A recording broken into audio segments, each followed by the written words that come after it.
বন্ধুরা, আশা করি তোমরা ভালোই আছো। আর আজ হলো সেই ভিডিও, বলেছিলাম যে সামনে একটা ভালো ভিডিও আসছে। আমার দাদাবাড়ি মহোৎসব চলে এসছে, সেই দিনে অধিবাসের দিন সকালবেলা আমার সবাই রেডি হয়ে গেছি গঙ্গাবরণের জন্য।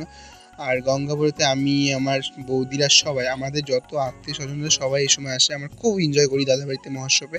প্রচুর আমার নিজের পিসির বাড়ি মহোৎসবটা হয়, প্রচুর আনন্দ হয়। প্রত্যেকটা বছর হয়, প্রত্যেকটা বছর আমার দাদাবাড়িতে প্রায় 20টা দল 25টা দলের আয়োজন করা হয়। আর আমার দাদাবাড়ি এই সবাই ডাঙ্কা কাশ নিয়ে চলে এসছে আমার গঙ্গাপুরাতে। গঙ্গা উড়িয়ে তারপরে সবাই আমরা আজকে তো অধিবাস।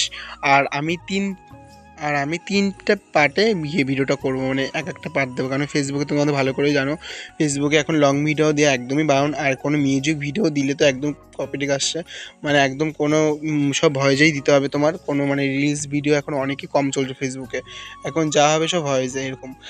আর আমি ছোটো ছোটো ভিডিও করে দিতে হচ্ছে কেন, কারণ এখন বেশিক্ষণ ভিডিও দিলে ভিউজ কম আসছে, লাইক কমেন্ট কম আসছে। এই জন্য ছোটো ছোটো ভিডিও দিলে কী হয়, মানে ফেসবুকটা ধরে নেয় বেশি, আর লোকে অনেক মানে অনেক মানুষ দেখতে পারে ছোটো ছোটো ভিডিও হলে। আর আমি এই দাদাবাড়ি মহোৎসবটা 3টে পার্টে করেছি। এটা হলো অধিবাসের দিন সকালের দিকে। এই সব আমি তো গঙ্গা ছিল, গঙ্গা বুড়ি আর আমার পিসিরা চলে এসে। ওইটা আমার হলুদ শাড়ি পরে, এটা আমার বৌদি, ওইটা আমার বৌদি। আর এটা আমার আমার মেজো বৌদি আসছে, এখনও আসেনি। আমি তো চলে গেছিলাম শুক্রবারের দিন। ওইখান থেকে এসে যে তারকের নিশানে তেল সিঁদুর হলুদ দেওয়া হচ্ছে, তারকের নিশান ফুটতে হবে ওর জন্য। আর এখানে তো একটা দাদু এসেছিলো, উনি ঘর মানে সব গুছিয়ে দেয় দাদা বৌদি পাতে। এই যে আমার দাদা বাড়ি, এই যে 3তলা বাড়ি আমার দাদার, আর এই যে মন্দির, আর এই সব কিছু রেডি হয়ে গেছে। এই যে ঘট পাতানো হবে, সব রেডি হয়ে গেছে। আজকের মতো এইটুকু বন্ধুরা, বাই।